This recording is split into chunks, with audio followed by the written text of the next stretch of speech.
Hello everyone, welcome to our YouTube channel 100 for sure. मैं मेहताब। तो last video जो life process पे थी वो ज़्यादा लंबी थी, इसलिए उसको दो पार्ट में हमने रिकॉर्ड किया है। तो चलिए दूसरा पार्ट स्टार्ट करते हैं।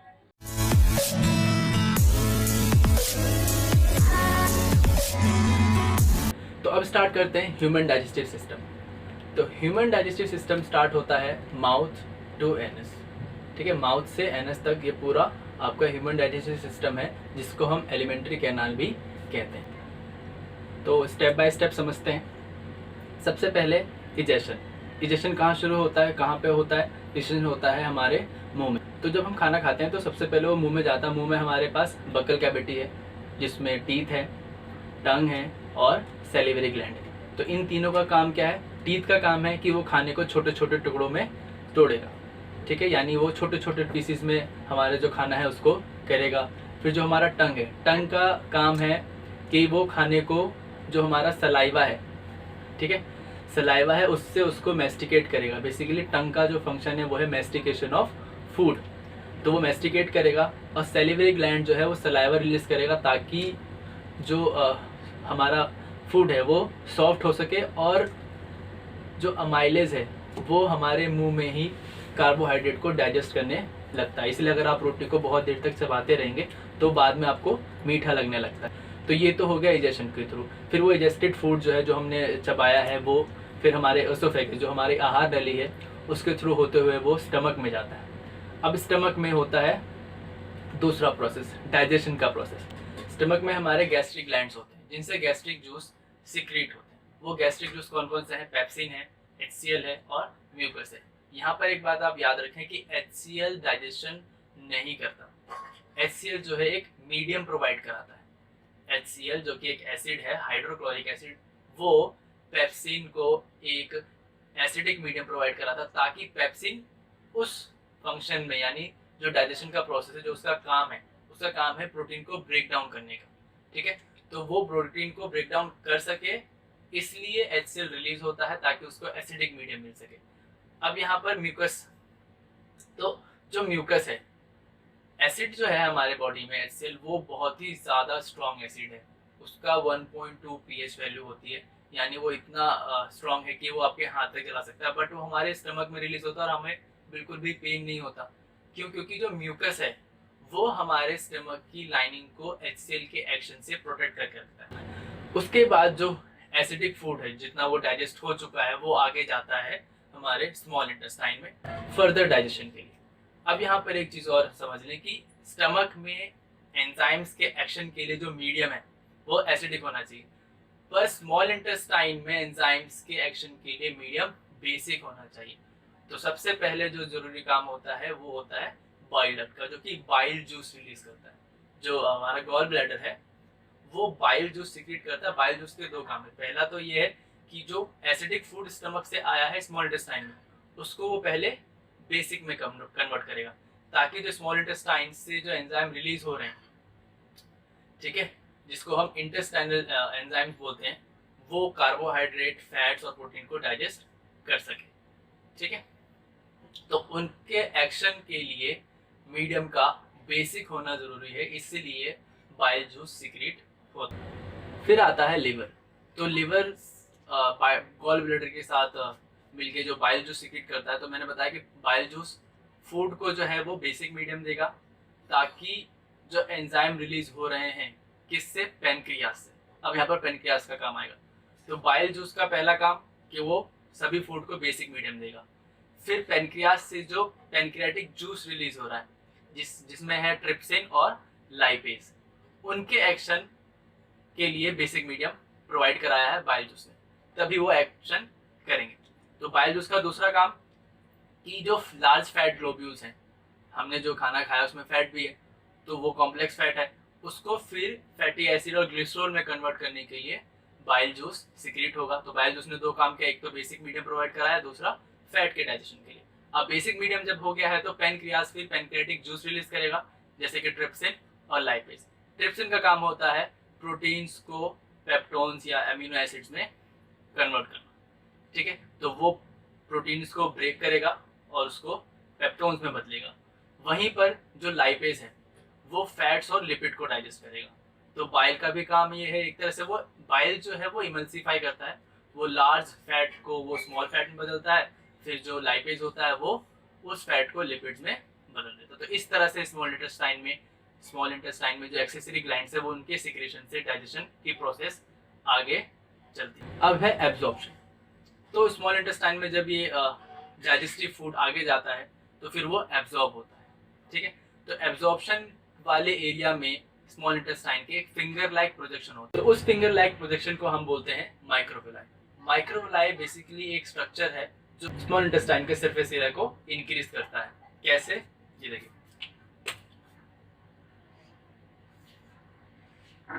ये एक मान लीजिए एक सीधा है, तो अगर एब्जॉर्प्शन होगा तो इतने में होगा, ठीक है, इतना सरफेस है।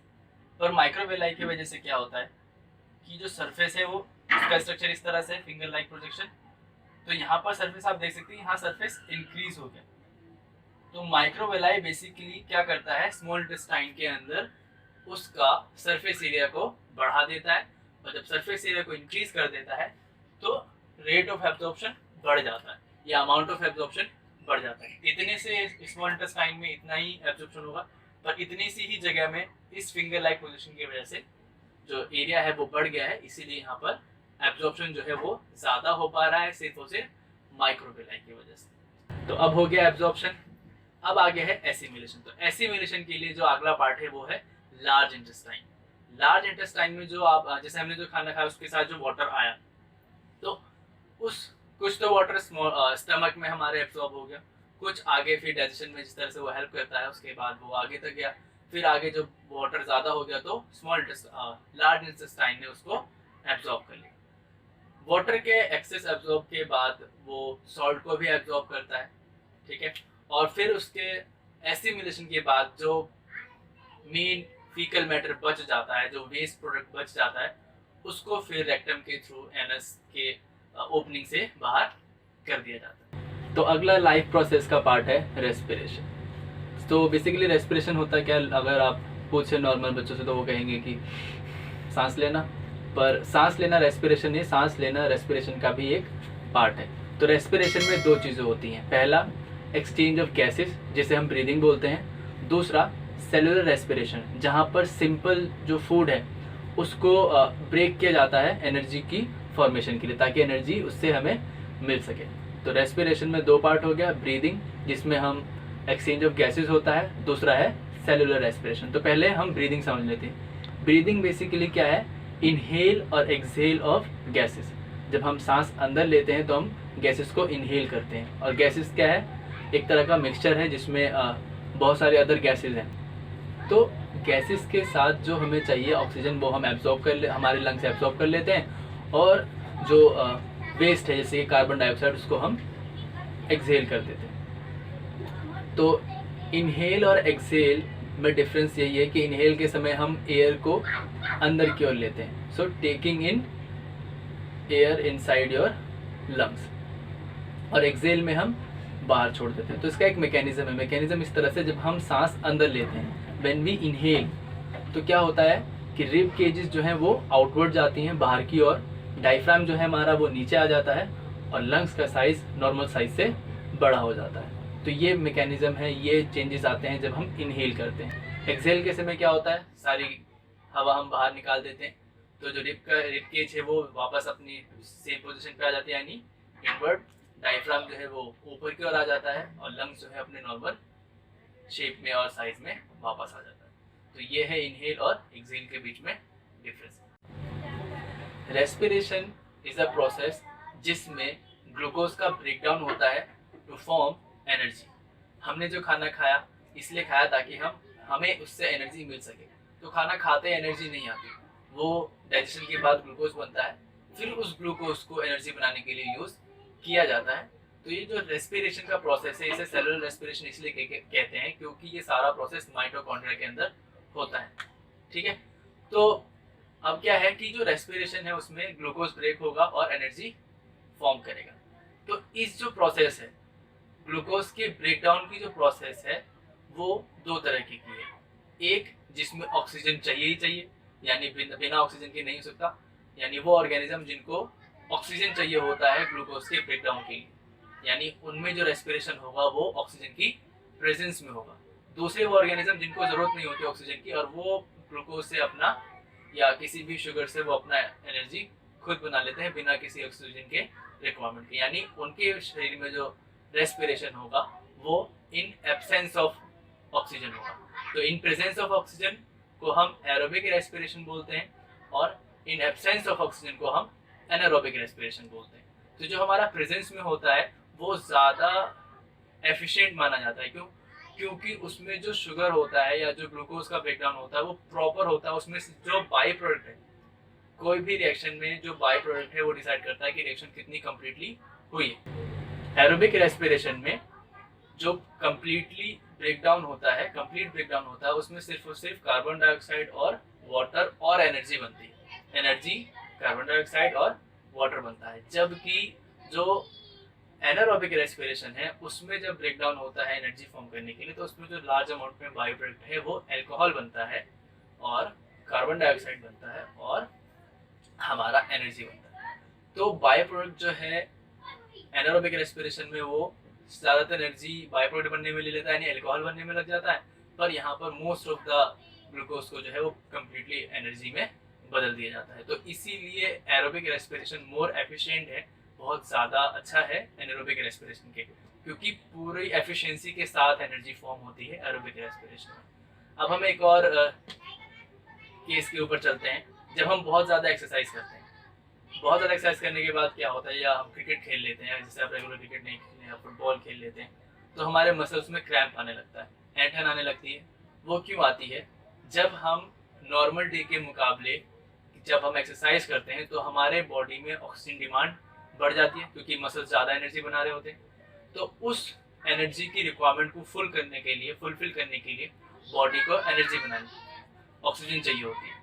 तो वो ऑक्सीजन उसको प्रॉपर नहीं मिल पाता। अब आपको आदत है इतने ऑक्सीजन की और आप अचानक से बॉडी से डिमांड करेंगे कि वो इतना ऑक्सीजन दे, तो वो नहीं हो पाता। वो कब हो पाता? जब आप डेली उस चीज़ को फॉलो करते हैं, तब धीरे धीरे आपकी बॉडी उतना ज़्यादा ऑक्सीजन को वो एब्जॉर्ब करना सीख जाती है। तो एक्सरसाइज के टाइम पे या रनिंग टाइम पे क्या होता है कि उतने ही ऑक्सीजन में बॉडी को ज़्यादा एनर्जी बनानी पड़ती है। तो क्या होता है कि कम ऑक्सीजन की प्रेजेंस में, लैक ऑफ ऑक्सीजन की प्रेजेंस में बॉडी जब एनर्जी बनाने लगती है तो एनर्जी तो बनती है, पर साथ ही साथ एक बाई प्रोडक्ट भी बनता है जिसे हम लैक्टिक एसिड कहते हैं। वो लैक्टिक एसिड मसल्स में क्रैम्प बनाता है। क्वेश्चन आता है एग्जाम में कि फुटबॉल खेलते वक्त, एक्सरसाइज करते वक्त हमारे मसल्स में क्रैम्प क्यों आता है?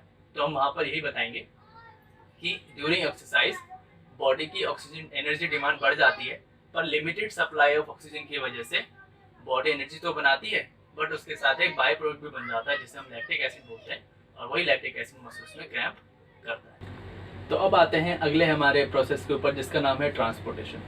Human beings multi cellular organism है, तो उनको हमेशा फूड और एनर्जी की रिक्वायरमेंट होती है। तो रेगुलर टाइम पर उनको फूड और एनर्जी मिलती रहे, उसके लिए बॉडी में एक पूरा ट्रांसपोर्टेशन सिस्टम है। तो ट्रांसपोर्टेशन करने वाले सिस्टम को हम सर्कुलेटरी सिस्टम बोलते हैं। तो सर्कुलेटरी सिस्टम बना हुआ है हार्ट, ब्लड वेसल्स और ब्लड और लिम्फ। तो हार्ट के बारे में हम पढ़ेंगे, उससे पहले हम ब्लड वेसल्स और ब्लड और लिम्फ के बारे में जान लेते हैं। तो ब्लड एक फ्लूइड मैट्रिक्स होता है जिसके अंदर आपका आरबीसी, डब्ल्यूबीसी, प्लेटलेट्स और भी सारी चीज़ें क्या होती हैं, मिक्स होती हैं। तो ब्लड जो है एक तरह का मैट्रिक्स है, ठीक है। और उसके साथ होता है लिम्फ। लिम्फ बेसिकली क्या है, एक तरह का कलरलेस फ्लूइड होता है, ठीक है। जो सेलुलर लेवल तक जो ट्रांसपोर्टेशन है वो ब्लड वेसल्स नहीं पहुंचा पाती हैं, तो इसीलिए सेल्स के बीच में जो ट्रांसपोर्टेशन है वो आसानी से हो सके। मान लो कि छोटी मोटी चीज़ें जो सेल को रिक्वायरमेंट डेली बेसिस पे है, वो अपना फ्लूइड से उसको डिफ्यूजन के प्रोसेस के थ्रू वो अपने अंदर ले सकती है। तो बेसिकली लिम्फ जो है बहुत ही छोटे लेवल पे काम आता है, और लिम्फ में हमारे WBCs होते हैं जो कि एंटीबॉडीज़ बनाते हैं, ठीक है। तो ये हो गया ब्लड। तो मैंने जैसे बताया ब्लड एक मैट्रिक्स है जो कि एक कलरलेस फ्लूइड, प्लाज्मा के अंदर RBC, haemoglobin, white blood cells, platelets होता है। जो ब्लड का कलर रेड है वो हीमोग्लोबिन की वजह से आता है, ठीक है। तो वो रेड पिगमेंट होता है। तो ये तो हो गई ब्लड और लिम्फ की बात। अब आते हैं इन ब्लड और लिम्फ के थ्रू जो हमारा जो फूड है या जो सब रेगुलर अमाउंट ऑफ फूड जो है वो इसी ब्लड के थ्रू जाता है। अब वो किस रास्ते जाता है, तो वो जाता है ब्लड वेसल्स के थ्रू। तो जो ब्लड वेसल्स हैं हमारी वो दो तरह की है, एक है वेन्स और एक है आर्टरीज। तो आर्टरीज और वेन्स के बारे में एग्जाम में उन दोनों के बीच में डिफरेंस पूछा जाता है। तो आप दोनों में से कोई एक चीज़ याद कर लीजिए, क्योंकि दूसरा जो है वो उसका कम्प्लीटली ऑपोजिट है। तो हम यहाँ पर आर्टरीज की बात कर लेते हैं। तो आर्टरीज का जो काम होता है वो होता है ऑक्सीजनेटेड ब्लड को लेके जाना, यानी ऑक्सीजन यानी एनर्जी से भरा हुए ब्लड को लेके जाना, जिसको हम साफ खून भी कहते हैं हिंदी में।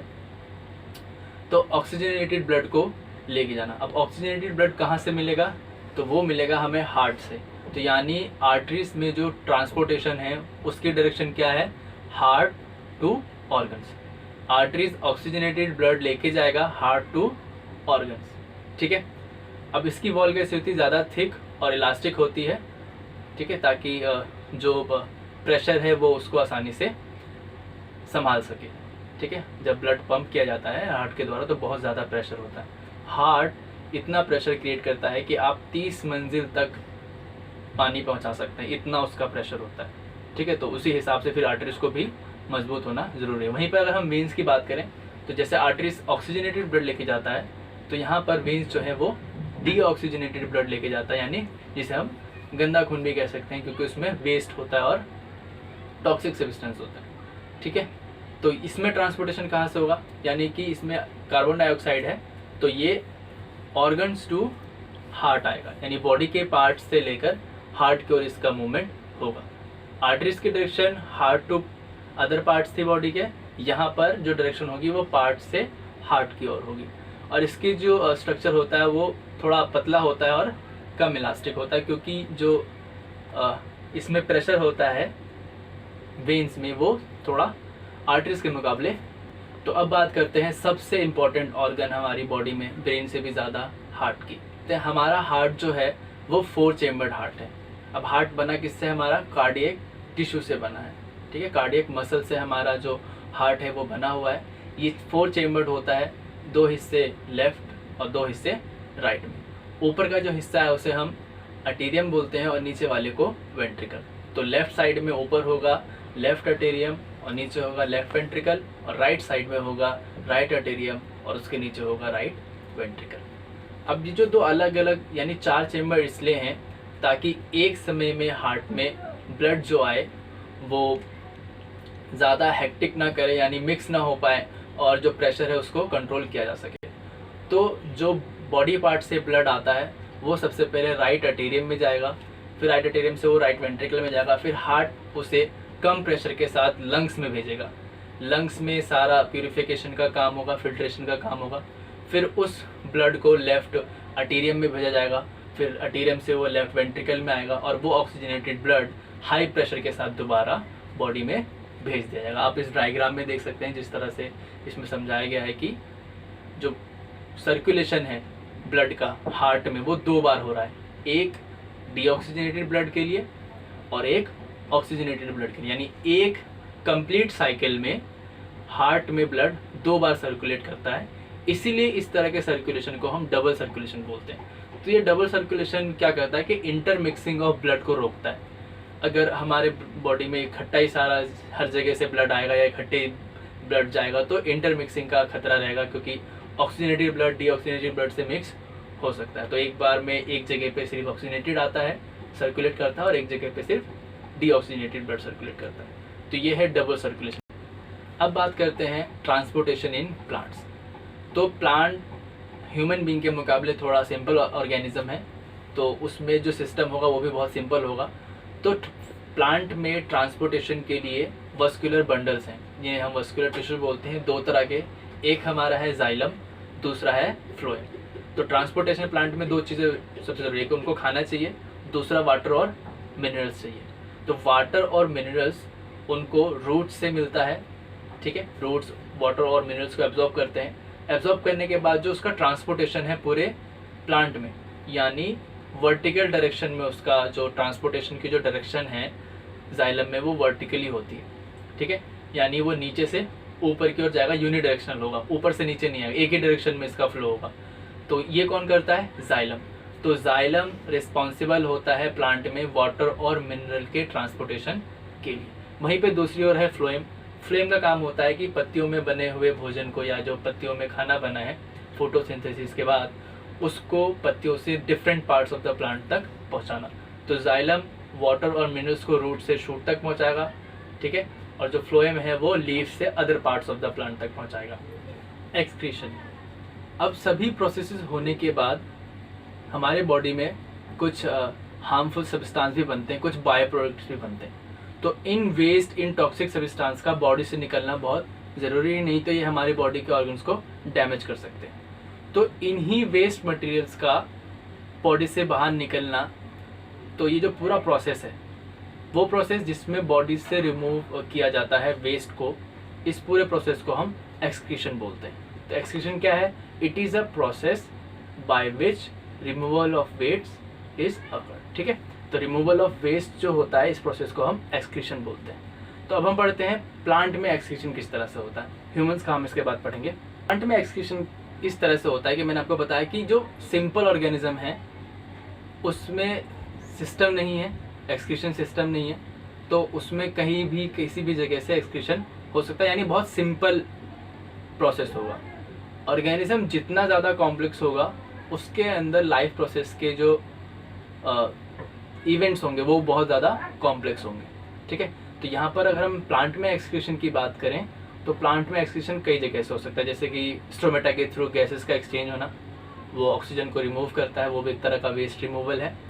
दूसरा कि पत्तियाँ जो वेस्ट हो जाती हैं या फिर जो किसी काम की नहीं रहती, पेड़ उन्हें नीचे की ओर गिरा देता है, तो वो भी एक तरह का रिमूवल ऑफ वेस्ट ही है। आपने देखा होगा कि बहुत सारे पेड़ हैं जिनके छाल से एक रबर टाइप का सॉल्यूशन बाहर आता है या फ्लूइड बाहर आता है, तो वो भी एक तरह का रिमूवल ऑफ वेस्ट है। फिर बॉडी में प्लांट में जब वाटर बहुत ज़्यादा हो जाता है, देखिए प्लांट में ब्रेन तो है नहीं, पर रूट्स जो है एवरी टाइम वो हमेशा वाटर को एब्जॉर्ब करता रहता है। तो वाटर की मात्रा प्लांट में ज़्यादा ना हो जाए, इसीलिए एक्सेस अमाउंट ऑफ वाटर को स्टोमेटापोर के थ्रू वाटर वेपर्स के रूप में रिलीज कर दिया जाता है। इसी को हम ट्रांसपिरेशन कहते हैं। तो ये भी एक तरह का क्या है? एक्सक्रीशन है। तो प्लांट्स में अगर एक्सक्रीशन के बारे में पूछा जाएगा एग्जाम में, तो आप ट्रांसपिरेशन को एक बहुत अच्छे एग्जाम्पल की तरह समझा सकते हैं, क्योंकि कोई चीज़ ज़्यादा है तो एक तरह से क्या है? वेस्ट ही है, ठीक है। तो उतने अमाउंट ऑफ वाटर की प्लांट को जरूरत है नहीं, तो वो प्लांट के लिए क्या हो गया? वेस्ट हो गया, तो इसलिए वो उसको क्या करता है? रिमूव कर देता है। तो प्लांट में एक्सक्रीशन बहुत ही सिंपल होता है, पत्तियों का झड़ना, गैसेस का एक्सचेंज होना स्टोमेटा के थ्रू, ट्रांसपिरेशन और गम या रबर का रिलीज होना।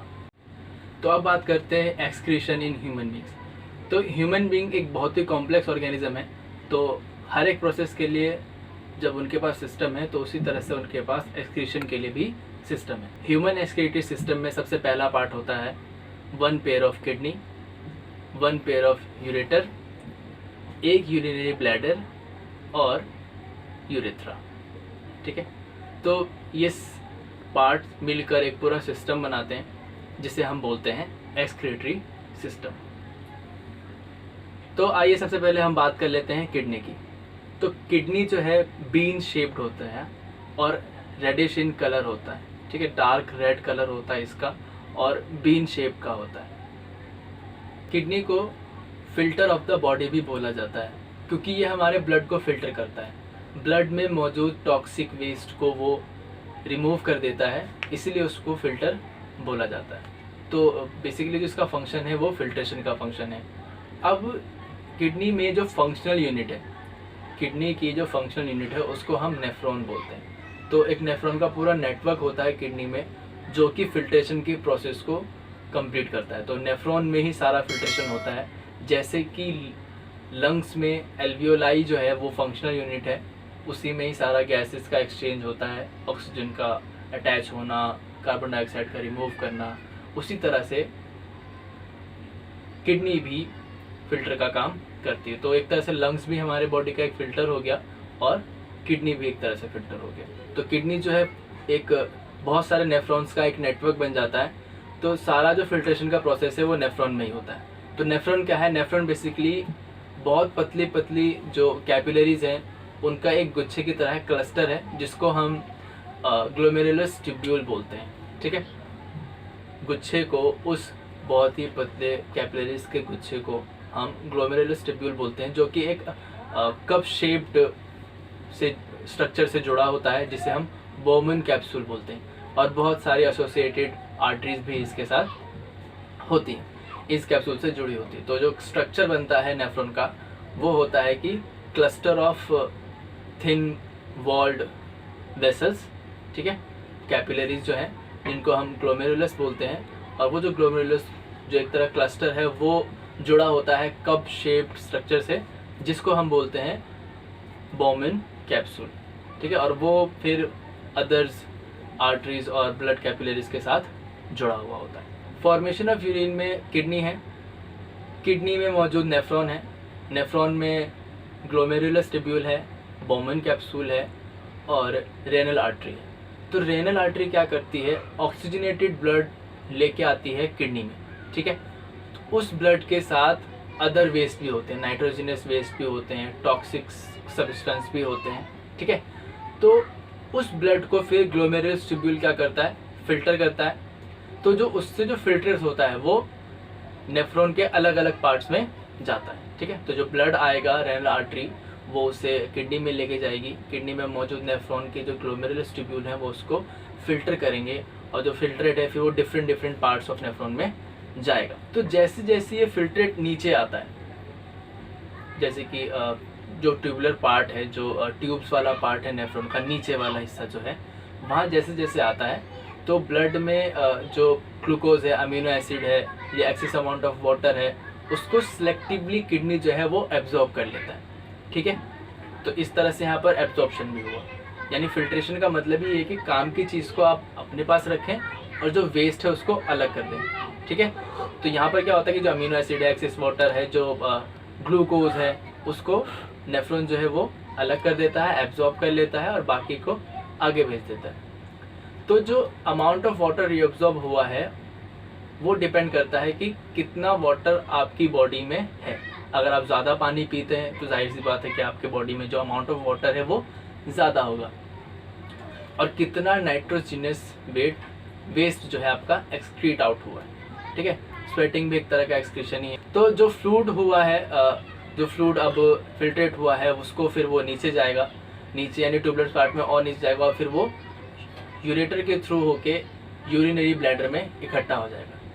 उसमें, जिसे हम हिंदी में मूत्राशय बोलते हैं, उसमें जाके वो सारा जो वेस्ट है वो इकट्ठा होगा, यूरिन जो है वो सारा वहाँ इकट्ठा होगा। फिर जब वो ज़्यादा इकट्ठा हो जाएगा और फिर जब प्रेशर बन जाएगा तो फिर उसे यूरेथ्रा के थ्रू रिलीज़ कर दिया जाएगा। तो इस तरह से यूरिन फॉर्मेशन होती है। तो ये था टोटल एक्सक्रीशन के बारे में। तो लाइफ प्रोसेस का चैप्टर यहीं पे एंड होता है। अगर आपको कुछ और टॉपिक एक्स्ट्रा पढ़ने हैं तो आप हमें कमेंट सेक्शन में लिख के बता सकते हैं। आज के लिए इतना ही।